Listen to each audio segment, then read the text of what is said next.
Can you take us through what happened and if it caused you any problems over the final 3 games? Post game after game 1, very emotional. You know, for a lot of different reasons, understanding how important the game. All right, welcome back to the show, everyone, and good morning to you. Hope you guys are having a good day so far. Today, I'm going to take care of some members' requests. So I've got 3 videos today that have been requested of me to react to, and they're all from the members section. And the third one, the After Dark, is probably going to surprise you because it's actually not about basketball. So it's about football and a football player, and I'll just wait and let you see what it's going to be.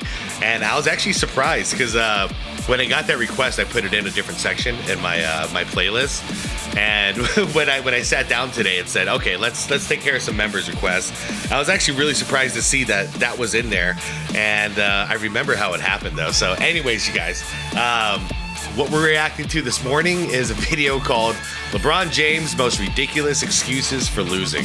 This came out about a year ago from channel Blacktop Buckets, and I'm going to link it down below for you guys like I always do. That's going to be in the description box. There you'll also see a list of channel members. Shout out to each and every one of you. I appreciate you all. And here's a little payback for you guys. You know, it's the least I can do. So I think that's all I have to say for the intro. Let's see what this is all about. Everyone, please leave the video a like. It helps out a ton.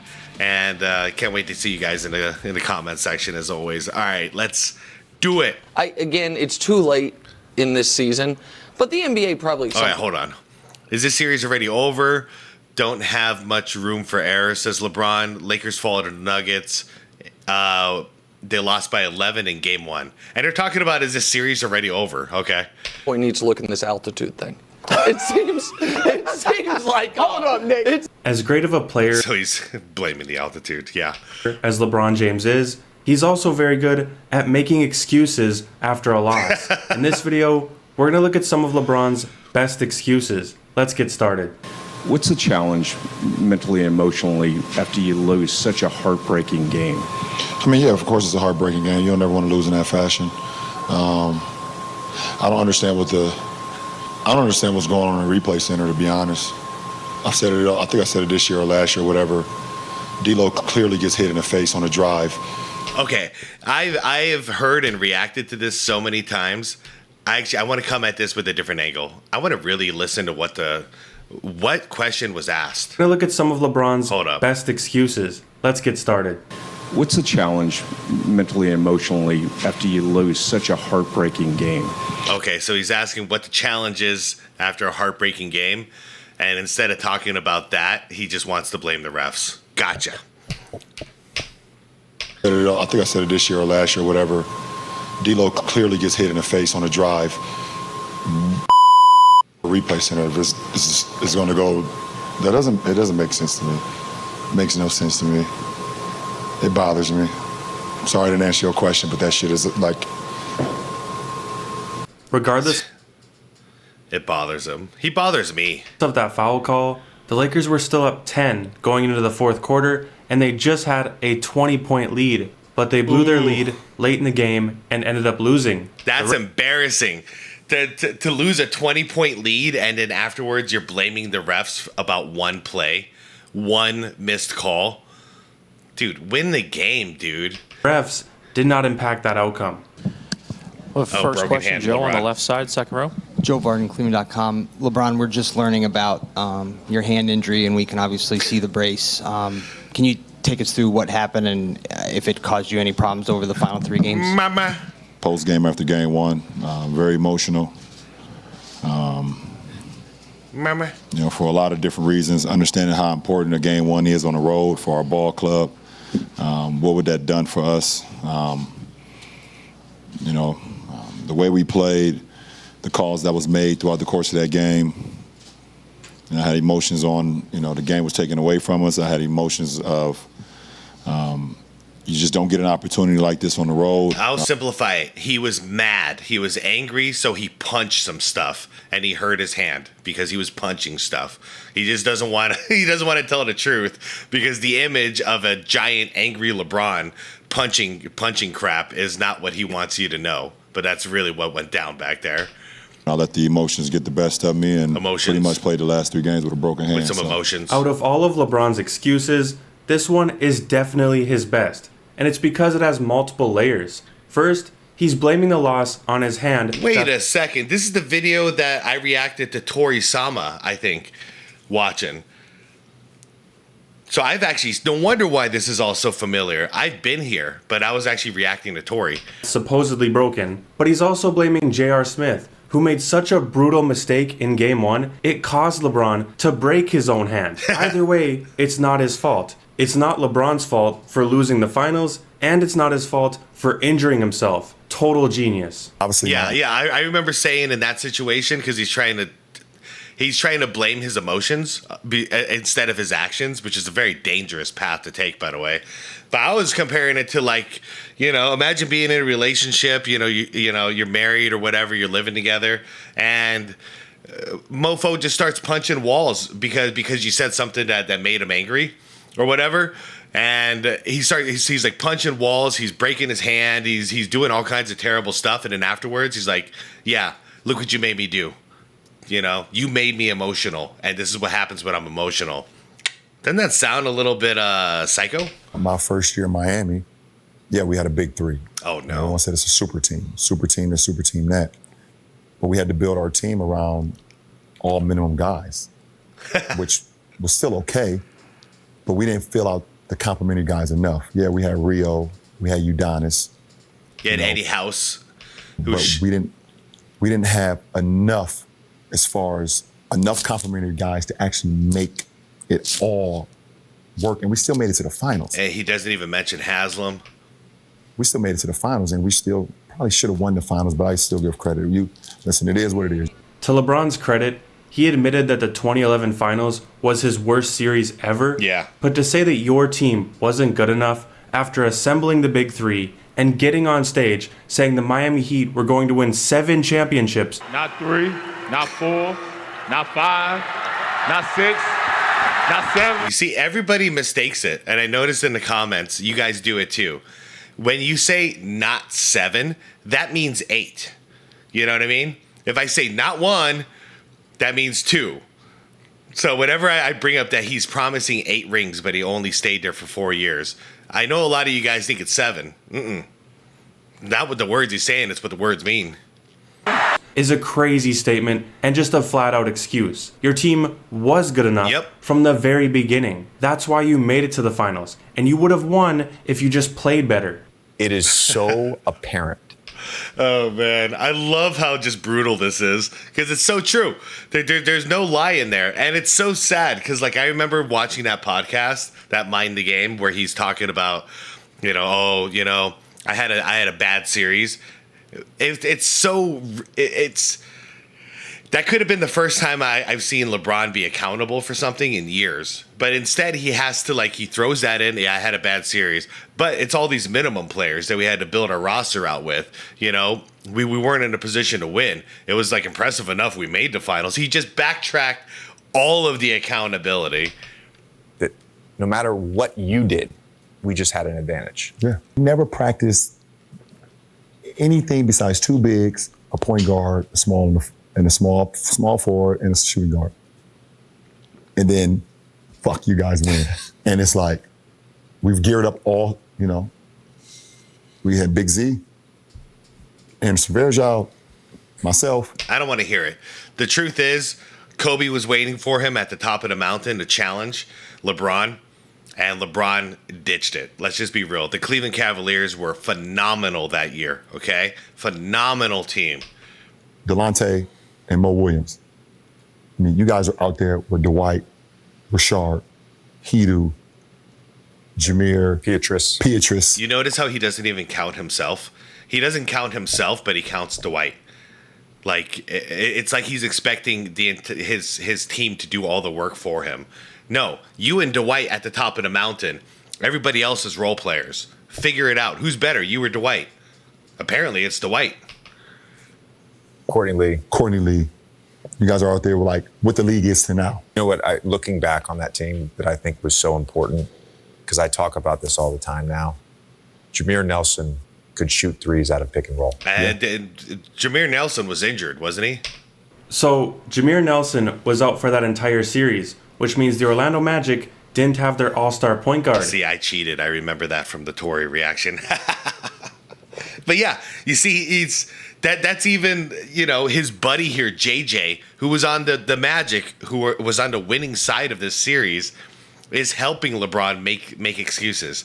Oh yeah, Jameer Nelson. No, you know, people don't talk enough about him. Yeah, he wasn't there, buddy. He wasn't there. It was essentially LeBron and role players versus Dwight Howard and role players. Exactly. And Dwight Howard won. To go down the line and basically blame all of your teammates for not being as good as the other team is a crazy excuse. I mean, that's what this video is about. You notice how he didn't give Orlando any credit. He didn't give Dwight any credit and say, like, yeah, he got the best of me, you know? Because he doesn't get to have the cool story of, like, he got the best of me this year, but I got him next year. Because he ran away instead. You know, he's a chicken. He runs away. What the hell else was I going to say? Yeah, he did the same thing with the Miami thing against Dallas. Instead of giving, like, he said the words, credit where it's due or whatever, but he continues to make excuses for why they didn't win and saying that they should have beat the Mavericks. You know, and then blame the minimum players. So at no point is he actually giving anybody any respect at all. This built-in excuse comes from a mysterious foot injury right before the playoffs. What was the injury you're dealing with? Foot discomfort. Oh, no. That came later on. This was a fake tendon thing. Injury I was dealing with? I tore a tendon in my foot. Yeah, also... For the playoffs. Hold up. If I'm about to lie to somebody and I don't know what the lie is going to be, what's the normal thing that people do? Like, because they're about to throw some bullshit your way, they repeat the question. So here. What was the injury you're dealing with? What's the injury we're dealing with? Yeah, I tore my calf muscle. Yeah, that's it. But I had a really good doctor, so you guys didn't know about it. The injury I was dealing with? I tore a tendon in my foot. And that's normally longer than a 4-week recovery process. It is. When did you get a sense? This is a short video, so you guys want a little bit of psychology? All right, hold on. Watch his eyes. Did you see that? Did you see that? When he lied, he looked down and to the left. And then for the rest of it, a tendon in my foot. Back up in the eyes. Okay? Watch this. Apply this to your daily life, by the way. It's how you can spot liars. The injury I was dealing with? Okay. So there's no lie there. He's just thinking of the lie.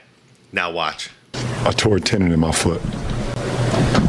And that's normally longer than a 4-week recovery process. It is. When did you get a sense of you would have a plan to get you back faster than what the normal kind of routine is on that? I went to the real mind crime of doctors, and he fixed me up real fast. When the doctors told me I was healing faster than anybody I've seen before with the injury. Balco. Did anyone ever suggest surgery? Yeah, 2 doctors. Why did you decide against it? Because I went to LeBron James of feet. What? And he told me I shouldn't. I'm not done. I'm not done. Are you going to need surgery on this after this season? I don't know. Probably went to see Diddy. Right now, I don't need it, so we'll see what happens. I'll probably get another MRI at the end of the season and go from there. But if I end up having to get surgery after the season, you guys won't know. I don't talk to you guys in off season, and by the time next season starts, I'll be fine. We'll be ready to go. Yo, I don't have Twitter, but or X or whatever. But as far as I understand the things, and you guys correct me in the comments if I'm wrong, doesn't he tweet every day? At least every day. Country is. So I'm pretty sure we'd all know. Like, it's so stupid. LeBron James' feet based on. No. What country is I don't know. I have no idea. You just heard what LeBron had to say about his injured ankle. Well, these highlights are from the same game after the injury took place. Yeah, watch so this. According to LeBron, he tore a ligament in his foot. It was a very serious injury, and the doctors told him that he should get surgery. He went to the LeBron James of feet, healed faster than anybody in history. Yeah, Superman. And we won't hear about this injury beyond this season. Or, hear me out on this one, the injury wasn't that serious, and LeBron just wanted to load manage a little bit before the playoffs. 100%. Yeah. You watch him play, and there's no way he's playing with a torn ligament in his foot. He might have a bruised foot. You know, maybe something happened. Someone landed on him, or he fell incorrectly, stepped on a rock, some crap like that. I bet he's bruised, so it's uncomfortable. But that's also why later on he changed the story to foot discomfort instead of like ligament tear. But he exaggerated how bad He even missed the All-Star game for foot discomfort, by the way. the injury was, so when the playoffs came around, he would have an excuse. So there you have it. Those are some of LeBron's best excuses. Let me know in the comments what you guys think is LeBron's craziest excuse. Leave a like if you enjoyed this video, and I'll see you next. Great video. I am subscribed. Cool. Yeah, okay. Well, I mean, the cool thing is I remember when I was reacting to the Tori video, the Tori Sama video, his reaction to this, I was asking in that video, like, well, where's the link to the original video? You know, like, because I was curious who the creator was. But, well, look what just happened in the member section. You guys led me that direction anyway. So, which, by the way, I heard that when Tori doing a reaction of my reaction to him was actually really cool to see. And in that, he did mention that he was like, okay, I'm fixing that. I'm going to start linking the original videos in the descriptions of his reactions, which I'm like, A+. There you go. That's the way to do it. So it's cool to make a little impact, even something small like that, because I think that'll help him grow. Anyways, and well, not only help him grow, but it also like helps the channels he's reacting to grow. Like, I really think it's an important thing that some people don't do, and I'm not sure why they don't do it. It's not a difficult task. But anyways, you guys, what else is there to say, dude? Like, what else is there to say? This is nothing new. LeBron just, I don't know why he has to do this, why he can't just tell the truth.